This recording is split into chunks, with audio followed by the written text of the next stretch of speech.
اچھا جی، بسم اللہ الرحمن الرحیم. Ladies and gentlemen, thank you very much for your kind assistance. مجھے بتایا گیا کہ ہم اسکندر مرزا صاحب تک ہم نے کچھ چیزیں کور کی تھی, تو چونکہ میں دوبارہ دہرا دیتا ہوں, وی آر ٹاکنگ اباؤٹ اور we were talking about the political evolution in Pakistan. تو پولیٹیکل ایوولوشن اور ڈیموکریٹک ایوولوشن کی جب ہم بات کرتے ہیں تو اس میں like without discussing the personalities اور پولیٹیکل پارٹیز اور دیئر مینیفیسٹوز اور دیئر پالیسیز اور دیئر پلانس اور کانسٹیٹیوشنز, ہم سمجھ نہیں سکتے وہ پورا سیناریو. تو ایوب خان صاحب آر نیکسٹ پرسنالٹی ہیں جس کو ہم سمجھنے کی کوشش کریں گے کوئکلی. اور ایوب خان صاحب, as all of you are aware that Ayub Khan Sahab was the first military ruler and the second president and the first native commander of army. And native commander first اس طرح تھے کہ اس سے پہلے general Gracey تھے جو British تھے. تو اوپر جو سلاٹس تھی وہ اب خالی ہو رہی تھی کیونکہ انگریز واپس اپنے ملک جا رہے تھے, اور انڈینز جو ہیں یعنی سکھ اور ہندو یا ایون مسلمان جو سینئر ملٹری آفیسرز تھے, they were going back to India. تو یہاں پر جو ہے پاکستانی آفیسرز کے لیے irrespective to the fact کہ وہ ینگ لوگ تھے اور ان کو موقع ملے کم عمر میں, ان کو جلدی ترقیاں جو ہیں وہ ملی اس پورے سیناریو میں. ٹھیک ہو گیا. تو یہ انہوں نے, ہم نے تھوڑی دیر پچھلی نشست میں یہ بات کی تھی کہ اسکندر مرزا جو ہیں وہ ان کو یعنی جب ودن 20 دن کے اندر ان کو ایگزائل میں جو ہے وہ بھیج دیا. 3 ہفتوں کے مدت کے دوران he was sent into exile. تو لیکن آپ یہاں پر دیکھیں کہ آج جو میں آپ کو بات بتانے جا رہا ہوں کہ پاکستان جو ہے ایک ایسی کنٹری ہے کہ جہاں پر مفادات جو ہیں وہ زیادہ امپورٹنٹ ہیں, یعنی انٹرسٹ جو ہیں وہ زیادہ امپورٹنٹ ہیں. اور اسکندر مرزا اگر ان کو پروموٹ نہ کرتے تو شاید ایوب خان جو ہے وہ پاکستان پہ طویل حکمرانی کا اعزاز بھی انہیں حاصل ہے. تو اسکندر مرزا جو ہیں وہ پرائمریلی ان کی پروموشن میں انسٹرومنٹل تھے, اور ایوب خان جو ہے ان کا نمبر 3 تھا. He was not number 1, he was on number 3 in seniority list. تو ان کو جو ہے یہ سینیورٹی میں نیچے سے اوپر لایا گیا, اور ان کے لیے اسکندر مرزا نے 2 سینئر جرنیلوں کو سپر سیڈ کیا اور ایوب خان کو یہ موقع دیا کہ وہ پاکستان فوج کی سربراہی کریں. لیکن آپ نے دیکھا کہ پھر جب وہ پاور میں آئے تو انہوں نے اسکندر مرزا کو جو ہے یہ آفر کی کہ یا آپ ملٹری کورٹس آپ کو پروسیکیوٹ کریں گی اور یا آپ باہر ملک جلا وطنی کی جو ہے وہ زندگی اختیار کریں. تو جو اسکندر مرزا تھے انہوں نے جلا وطنی کی زندگی جو ہے اس کو پریفر کیا, and he went into exile in London. He was youngest full general, as I told you کہ یہ سیلف اپوائنٹڈ فیلڈ مارشل, یعنی خود ہی اپنے آپ کو فیلڈ مارشل بھی ڈکلیئر کر دیا. یعنی فیلڈ مارشل مین کے جرنیلوں کا جرنیل. ویسے تو کہتے ہیں فیلڈ مارشل وہ شخص بنتا ہے کہ جو کوئی مشترکہ وارز ہوں اور اس میں پھر ملٹری جنرل جو ہیں وہ پھر ڈیسائیڈ کریں کہ کون میں سے پھر اس اعزاز کا حقدار پائے گا. تو یہاں تو ایسی کوئی جنگ نہیں ہوئی تھی, اور ینگسٹ فل جنرل تھے. میں نے آپ کو بتایا کہ اسپیس اویلیبل تھی, تو ہی ہیڈ دس اپرچونٹی کہ وہ ایز اے ینگسٹ جنرل جو ہے وہ کریں, اپنا فوج کی سربراہی کریں. ریفرینڈم کروایا 1960 میں, اور ریفرینڈم جو ہے, ریفرینڈم کیا ہوتا ہے؟ ریفرینڈم کسی بھی قومی مسئلے کے اوپر جو ہے وہ قومی مسئلے کے اوپر کسی بھی قومی مسئلے کے اوپر ایک عوامی رائے کو جاننے کے لیے, تاکہ فیصلہ سازی میں جو ہے وہ آسانی ہو, تاکہ فیصلہ سازی میں جو ہے وہ آسانی ہو, تو اس کے لیے ریفرینڈم کروایا جاتا ہے. ریفرینڈم آج کا جو ہمارا کانسٹیٹیوشن ہے یعنی 1973 کا، تو آرٹیکل 48 ہے غالباً، آرٹیکل 48 جو ہے وہ کور کرتا ہے ہمارے اس کو ریفرینڈم کو کروانے کا جو طریقہ کار ہے، وہ آرٹیکل 48 میں جو ہے وہ بالکل کلیئر کٹ اس میں وضاحت دی ہوئی ہے کہ کیوں کروایا جائے گا اور کیسے کروایا جائے. ٹھیک ہو گیا، اس میں کیسے اس کو انیشیٹ کیا جائے. اور ریفرینڈم کوشچن ارائزز کہ کیوں ریفرینڈم، کیا ضرورت پڑ گئی. دیکھیں ریفرینڈم چاہے ایوب خان صاحب تھے یا general Zia ul Haq and general Musharraf صاحب، یہ ان سب نے ریفرینڈم کروائے اپنے ادوار میں. اور ریفرینڈم کروانے کا جو ریزن تھی وہ یہی تھی کہ اپنے رول کو لیجیٹمائز کرنا، اس کو ایک قانونی حیثیت دینا، اس کو جو ہے وہ ریفرینڈم جو ہے کہا جاتا ہے. یعنی ریفرینڈم میں رائے عامہ جانی جاتی ہے. ایک خاص سوال جو ہے بیلٹ پیپر ٹائپ ایک کاغذ ہوتا ہے، اس کے اوپر ایک خاص ایک کوشچن جو ہے وہ لکھ دیا جاتا ہے اور اس پہ ہاں اور نہ میں جواب دینا ہوتا ہے. اب یہ تو کوئی قومی مسئلہ ہو تو ایسی بات ہوتی ہے. اب یہ تو ایوب خان نے یا ضیاء الحق نے یا پرویز مشرف نے، انہوں نے اپنے ایڈوانٹیج پہ جو ہے ریفرینڈم کو یوز کیا. اور پاکستان میں آج بھی یعنی اس 1960 میں ہوا تھا یہ ریفرینڈم، تو یہ ریفرینڈم کے حوالے سے آج بھی پاکستان میں میجورٹی پیپل جو ہے، جو ان پڑھ لوگ ہیں، جو جن کی انڈرسٹینڈنگ نہیں ہے، وہ آج بھی یہ سمجھنے سے قاصر ہیں کہ ریفرینڈم جو ہے وہ اور الیکشنز میں کیا فرق ہے. ریفرینڈم جو ہے اس میں تو کوئی دو کینڈیڈیٹس تو نہیں لڑتے آپس میں جس طرح الیکشنز میں لڑتے ہیں، یا دو پارٹیاں تو نہیں لڑتی جس طرح الیکشنز میں لڑتی ہیں. ریفرینڈم تو ایک سوال کے حوالے سے کہ مثلاً پاکستان میں صدارتی نظام ہونا چاہیے کہ نہیں، پاکستان کو پارلیمنٹری جمہوریت ہونی چاہیے کہ نہیں، اس طرح کیا پاکستان کو ایک خلافت بنا دیا جائے یا نہیں، ٹھیک ہو گیا، یا پاکستان کو ایک اسلامی عمارت بنا دیا جائے یا نہیں، اس طرح کے سوالات، تاکہ فیصلہ کرنے میں آسانی ہو. یہاں تو ایسی کوئی بات نہیں تھی.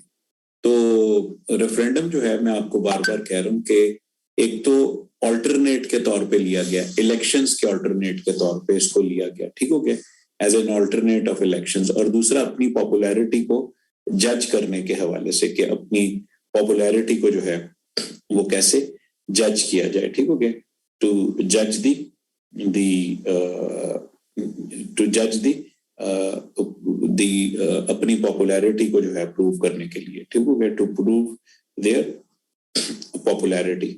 اس کے لیے جو ہے انہوں نے یہ ریفرینڈم جو ہے وہ کروانا جو ہے اس کے حوالے سے ریفرینڈم کروایا. اور اس کے بعد 62 کا constitution, that was under development that we witnessed. 1962 کا جو کانسٹیٹیوشن ہے، 1962 کا جو کانسٹیٹیوشن ہے، یہ پرائمرلی 1962 کا جو کانسٹیٹیوشن ہے، it was the second constitution of Pakistan. It was introduced during Mr. Ayub خان's regime. Ayub Khan صاحب کے رجیم میں جو ہے یہ آیا ہمارا کانسٹیٹیوشن 62 کا. اور یہ کانسٹیٹیوشن جو ہے، اچھا کانسٹیٹیوشن کون سا ہوتا ہے؟ اچھا کانسٹیٹیوشن جو ہے دیٹ از پرائمرلی جو ہے، یہ پرائمرلی جو ہے اچھا کانسٹیٹیوشن جو ہوتا ہے وہ افیکٹو کانسٹیٹیوشن جو ہوتا ہے وہ آپ کا جو ریاست کی بنیادی ضروریات کو جو ہے، جو ریاست کی بنیادی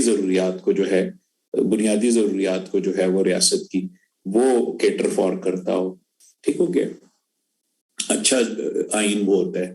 but this primarily reflected this constitution, this primarily reflected جو ہے، it primarily reflected the desires and personal preferences of Mr. Ayub Khan. یعنی جو ایوب خان چاہتے تھے نا، وہ جو ہے یہ آئین ریفلیکٹ کرتا تھا. اب کوشچن ارائزز کہ پائیدار آئین کون سا ہوتا ہے. پائیدار آئین میں آپ کو بار بار کہہ رہا ہوں وائبل جو آپ کا آئین ہوتا ہے وہ ہوتا ہے کہ جو ریاست کی ضروریات کو جو ہے وہ کیٹر فار کرتا ہو, نہ کہ وہ کسی شخص کے ارد گرد گھومتا ہو. جس طرح ہمارا یہ آئین جو ہے یہ بنیادی طور پہ جو ہے یہ ارد گرد کس کے گھوم رہا تھا, یہ ایوب خان کی ذات کے ارد گرد گھوم رہا تھا. اور پھر آپ نے دیکھا کہ the moment Ayub Khan left, کہ جس طرح ہی ایوب خان جو ہے ان کی چھٹی ہو گئی تو اس کے ساتھ ہی وہ کانسٹیٹیوشن بھی جو ہے وہ ونڈ اپ ہو گیا. ٹھیک ہو گیا, وہ کانسٹیٹیوشن بھی جو ہے وہ اس کے ساتھ اس کی یعنی رخصتی جو ہے وہ آپ نے دیکھی. ٹھیک ہو گیا, تو یہ ہے کہ اچھا کانسٹیٹیوشن وہ ہوتا ہے کہ دیٹ شیل ریفلیکٹ دی کہ اسٹیٹ کی کیا ضروریات ہیں. ٹھیک ہو گیا, کہ اسٹیٹ کی ضروریات جو ہیں وہ کیا ہیں. ٹھیک ہو گیا, کہ ریاست کی ضروریات جو ہیں وہ کیا ہیں, یہ ان کا جو ہے یہ بنیادی کام ہوتا ہے. لیکن یہ تو بیسکلی بیس تھا ایوب خان کی ذاتی جو ہے پسند نہ پسند پہ. تو Ayub Khan was neither constitutionalist nor statesman اس طرح, تو ان کی تو وہ سمجھ بوجھ نہیں تھی ان چیزوں کی. ٹھیک ہو گیا, تو یہ بیسکلی ان کی جو پرسنل پریفرنسز تھی ان کو جو ہے وہ ریفلیکٹ کرتا تھا. ٹھیک ہو گیا, تو جب پرسنل پریفرنسز کو ریفلیکٹ کرے گا تو وہ پھر شخص جو چلا جائے گا وہ اپنے ساتھ جو ہے وہ ان چیزوں کو جو ہے وہ ان کے ساتھ ہی جو ہے وہ چلی جائیں گی. You got my point. So وہ پھر ان کے ساتھ ہی جو ہے جس طرح 25 مارچ 1969 کو ان کی رخصتی ہوئی تو وہ ان کے ساتھ ہی جو ہے وہ اس کی رخصتی بھی جو ہے وہ اس آئین کی بھی جو ہے اس کے ساتھ رخصتی ہو گئی. ٹھیک ہو گیا, تو بیسکلی وہ اوور سینٹرلائزڈ فیڈریشن دیکھنا چاہتے تھے کہ جہاں پر طاقت کا جو ارتکاز ہے وہ چند لوگوں کے ہاتھوں میں جو ہے ہونا چاہیے. ٹھیک ہو گیا, کہ طاقت جو ہے وہ چند لوگوں کے ارد گرد جو ہے وہ گھومتی رہے. ٹھیک ہو گیا, تو طاقت جو ہے وہ پھر ان چند لوگوں کے ہاتھوں میں جو ہے یعنی ایک سینٹرلائز ایڈمنسٹریٹو سسٹم کے. ایوب خان چونکہ فوجی تھے اور فوج جو ہے وہ چلتی ہے اوور سینٹرلائزڈ پوری دنیا میں, چاہے وہ امریکہ کی فوج ہو تو وہ ایک سینٹرلائزڈ کمانڈ پہ چلتی ہے. لیکن ڈیموکریٹک سوسائٹیز جو ہیں, سول سوسائٹیز, وہ چلتی ہیں ڈی سینٹرلائزڈ اپروچ سے. یعنی آپ فیسیلیٹیشن سے چلتی ہیں, پبلک سروس سے چلتی ہیں, پبلک کنوینئنس سے چلتی ہیں. What about the significant events Ayub Khan کے وقت میں کیا ایسی باتیں ہیں جس کو ہم اگر کر لیں تو ہمیں تھوڑا سا اندازہ ہو جائے گا کہ کچھ چیزیں جو ہیں وہ ہمیں سمجھ آ جائیں کہ ایوب خان کی پالیسیز کیسے تھی. فرسٹ آف آل ان کی پرسنالٹی کا ایک جو اچھا روشن پہلو تھا, ہی لائک واز این انلائٹنڈ مین, ایک روشن خیال آدمی تھے. اور ان کا یہ خیال تھا کہ جو آپ کے ویمن ایمپاورمنٹ ہے, یعنی عورت کی جو ترقی ہے اس کی جو سمجھ بوجھ ہے وہ ان کے بہت کلوز تھی. That was very close to his heart.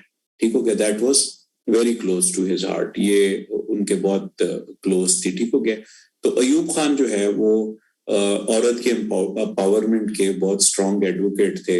اور ان کے وقت میں مسلم فیملی لاز کے آرڈیننس آئے, مسلم فیملی لاز کے جو ہے وہ آرڈیننس آئے ان کے ایوب خان صاحب لے کے آئے. اب مسلم فیملی لا میں کیا تھا بیسکلی کہ جو عورت کے جو خاص طور پہ شادی بیاہ اور خاندان سے متعلق جو امور ہیں اس کو جو ہے وہ کور کرتا تھا, طلاق سے لے کے حق مہر تک, اور حق مہر سے لے کے نکاح کی رجسٹریشن یا ایک سے زائد نکاح کی صورت میں عورت کے مفادات کا جو ہے وہ تحفظ کیسے کیا جائے.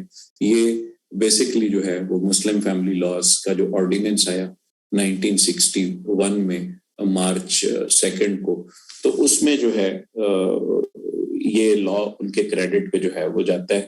اور اس میں انہوں نے پولیگیمی, انمیٹیگیٹڈ پولیگیمی, یعنی اگر for instance if someone is going for more than one marriages, سو جو انیشل جو اس کی پہلی پریویس وائف ہے ان سے اجازت لینا جو ہے وہ مسلم فیملی لا کے مطابق دیٹ از لیگلی مینڈیٹری. تو ہماری تو آپ کو پتہ ہے ایک سیمی ٹرائبل یا رورل ٹائپ یا فیوڈل سوسائٹی ہے, شاید آج بھی ایسا بہت کم پریکٹس میں ہوتا ہے, لیکن ایک ریاست کا یہ کام ہوتا ہے کہ وہ اپنے لوگوں کی جو ہے چاہے وہ مرد ہوں یا عورت ہوں ان کے مفادات کا تحفظ کرنا جو ہے وہ ریاست کا بنیادی فرائض میں جو ہے یہ ان کے آتا ہے. ٹھیک ہو گیا.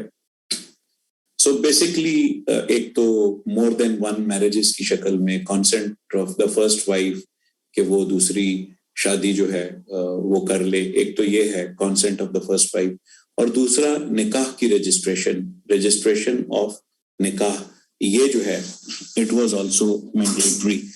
یعنی رجسٹریشن آف نکاح جو ہے that was another obligation under this law جو ہے that's another obligation. تو یہ انہوں نے جو ہے نکاح کی رجسٹریشن. اب آپ پوچھیں گے کہ چونکہ ہم آن لائن ہیں تو ایک دوسرے سے اس طرح پوچھ نہیں کر سکتے, لیکن I'll generate few questions by my own for your understanding. اس میں یہ ہے کہ فار انسٹنس نکاح کی جو رجسٹریشن ہے, نکاح کی رجسٹریشن اور نکاح کی جو رجسٹریشن ہے اس میں بنیادی طور پہ یہ ہے کہ رجسٹریشن آف نکاح جو ہے وہ اس لیے ضروری ہے کہ اگر ایک عورت کو اس کا خاوند چھوڑ دے بما بچوں کے, اور وہ ایک غریب عورت ہے یا امیر عورت ہے وٹ ایور, لیکن اب اس کے بچوں کی پرورش کا مسئلہ ہے, اس کے شیلٹر کا مسئلہ ہے, اس کی جو مینٹیننس الاؤنس ہے, اس کی جو اکنامک جو اس کے انسینٹیوز ہیں اس کو کیسے پے کیا جائے, اس کو کیسے پروٹیکٹ کیا جائے, وہ کیسے کہاں سے وہ ان کو لک آفٹر کرے گی, because she may not be bread earner. So اب اگر یہ عورت عدالت میں جاتی ہے کہ اس کے حقوق کا تحفظ کیا جائے, تو اس کے حقوق کا جو تحفظ ہے وہ تبھی ممکن ہوگا جب اس کے پاس کوئی لیگل ڈاکومنٹ ہے وہ اس کے پاس جو ہے موجود ہوگا. تو جو لیگل ڈاکومنٹیشن ہے that's very important and that is the nikah nama. سو انہوں نے کہا کہ ہر ایک نکاح کی جو ہے وہ registration that is very important and that is mandatory. So ایک میں نے آپ کو کہا کہ پولیگیمی کی صورت میں consent of the first wife, دوسرا نکاح کی رجسٹریشن, تیسرا میاں بیوی کے درمیان میں جو تنازع ہوتے ہیں یا جو جھگڑے ہوتے ہیں میاں بیوی کے درمیان میں, جو تنازع یا جھگڑے جو ہوتے ہیں یا تنازع جو ہوتے ہیں, تو وہ ان کو پھر جھگڑوں اور تنازعوں کی صورت میں اب اگر ان کو فارمل کرمنل جسٹس سسٹم میں لے جایا جائے تھانے کچہری میں, تو آبویسلی وہ دو خاندانوں کے درمیان میں دشمنی کا باعث بن سکتا ہے. اور یہ اگر آپ دیکھیں کہ آپ کا جو انہوں نے کہا کہ آربیٹریشن کاؤنسلز میں اس کو لے جائیں. آربیٹریشن کاؤنسلز مین سالیسی کی کاؤنسلز جو لوکل باڈیز میں لوکل سطح پہ جو ہے وہ بنی ہوئی تھی, تو وہاں پہ انہوں نے کہا کہ لے جائیں. جب وہاں پہ آپ لے جائیں گے تو اس سے یہ ہوگا کہ اس سے یہ تھا کہ آپ کو میاں بیوی کو جو ہے وہ اگر راضی کرنا ہے تو وہ لوکل لیول پہ جو ہے ان کو راضی کر لیا جائے, نہ کہ جو ہے وہ ان کو کسی تھانے کچہری میں جو ہے وہ ان کو جانا پڑے. ٹھیک ہو گیا. they are not supposed to go to تھانہ کچہری, کیونکہ تھانہ کچہری میں آپ جب لے کر جائیں گے تو وہ پھر اس دو فیملیز کے لیے جو ہے وہ امبیرسمنٹ کا جو ہے وہ باعث بن سکتی ہے. ٹھیک ہو گیا. سو انہوں نے کہا کہ آپ سالیسی کی کاؤنسلز میں جو ہے وہ اس کو لے کر جائیں, ٹیک اٹ ٹو دی سالیسی کی کاؤنسلز جو ہیں جو گلی محلے میں ہوتی ہیں, تاکہ لوکل کمیونٹی کی جو لوکل انٹرونشنز ہیں اس میں جو ہے اس کے ذریعے جو ہے اس معاملے کو جو ہے وہ حل کیا جائے. ٹھیک ہو گیا. انہیں لوکل اس کی جو انٹرونشنز ہیں اس کے ذریعے جو ہے وہ اس کو حل کیا جائے. سو دیٹ واز گڈ کہ آربیٹریشن کاؤنسلز میں جو ہے وہ چیزوں کو لے جایا جائے, نہ کہ جو ہے وہ نہ کہ اس کو جو ہے وہ تھانے کچہری میں جو ہے وہ لے کر جائے. ٹھیک ہو گیا. Then presidential elections was another event